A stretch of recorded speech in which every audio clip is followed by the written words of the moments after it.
This is Democracy Now!, democracynow.org, The War and Peace Report. I'm Amy Goodman. Disgraceful and appalling. Those were the words used by the United States and the United Nations after an Israel airstrike killed 10 people near the entrance of a United Nations school sheltering Palestinian civilians.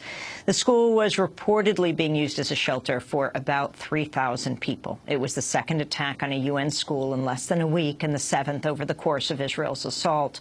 The coordinates of the school were reportedly communicated to the Israeli Defense Forces no fewer than 33 times, the last time just an hour before the shelling. Shortly after Sunday's attack, the State Department issued a statement saying, quote, "The United States is appalled by today's disgraceful shelling outside an UNRWA school," unquote. Shortly afterwards, UN Secretary General Ban Ki-moon characterized the attack as, quote, "a moral outrage and a criminal act." On Sunday, the UN's humanitarian coordinator in the occupied Palestinian territory, James Rawley, warned that nowhere in Gaza remains safe. I have spoken to residents of Gaza that have moved from their homes not once, not twice, but 3 times. And they ask me, "Mr. Rawley, you work for the UN. Where can I go?" And I have to tell them I don't have an answer. There's no safe place in Gaza. So we're seeing a real humanitarian disaster here. And let me just say, the impact on children is just absolutely appalling. We go now to Jerusalem, where we're joined by Christopher Gunnis. He is the spokesperson for the United Nations Relief and Works Agency for Palestine Refugees. It's called UNRWA. Chris Gunnis, welcome back to Democracy Now! Tell us what you know about the attack on your shelter. Well, we know that at 10:45 yesterday morning, there was some kind of missile strike, Israeli missile strike, just adjacent to the front gate of one of our schools in Rafah, where thousands, more than 3,000 people were taken refuge. And don't forget, these are people who were told, many of them were told by the Israeli army to leave their homes. What do? They walk through a battlefield effectively. They turn up at a UN, assumed to be UN safe sanctuary, and then they get killed there. You have to draw your own conclusions, but you know, when I hear your introduction, your excellent introduction, talking about the reaction of the State Department, and when I hear your introduction and I hear what you say about the Secretary General, it's clear that the outrage and indignation of the world is real. This is visceral, genuine shock and indignation at what has happened, and one hopes that the way that this can be channeled will be through a proper investigation. The way that that international indignation must be quelled is through the truth coming out, and that is why we again yesterday called for an investigation. That is why, no doubt, the State Department has backed our call for an investigation, because let's focus this issue on where it should be focused, the victims.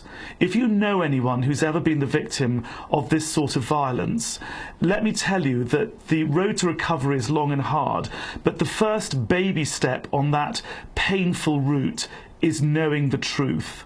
And that is what we owe the victims and their families of this appalling incident. There is no greater denial of human dignity than to be denied a proper, full a death which is not anonymous.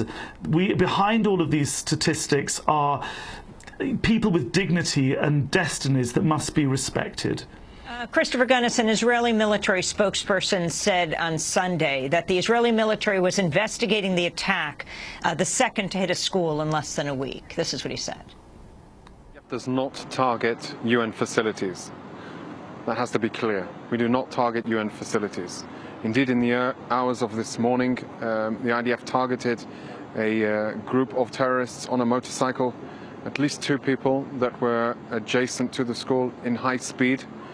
We struck them, and we are currently looking into the consequences of this strike. I can confirm that our target was taken out. Indeed, we're investigating the situation. We will get to the bottom of this, and once we do, we will make our conclusions public. That's a spokesperson for the Israeli military. Christopher Gunnis, your response. Well, it's one in a long sadly long litany of such apologetic public utterances that we have heard from Israeli spokespeople. I have a long enough memory to go back, for instance, to January 2009, when there was a direct white phosphorus attack by the Israeli army on our main headquarters in Gaza City, and our warehouse there was burnt to the ground. We had apology then. There have been other incidents since then when there have been apologies.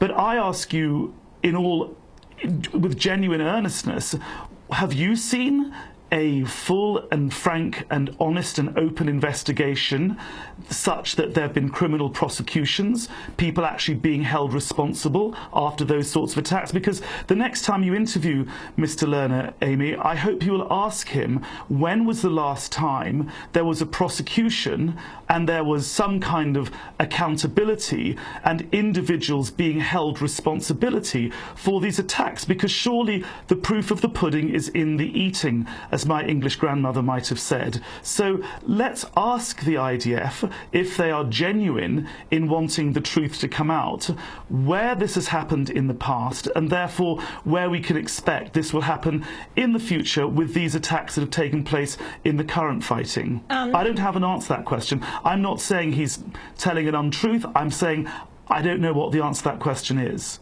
That was the spokesperson for the Israeli Defense Forces, Lieutenant Colonel Peter Lerner.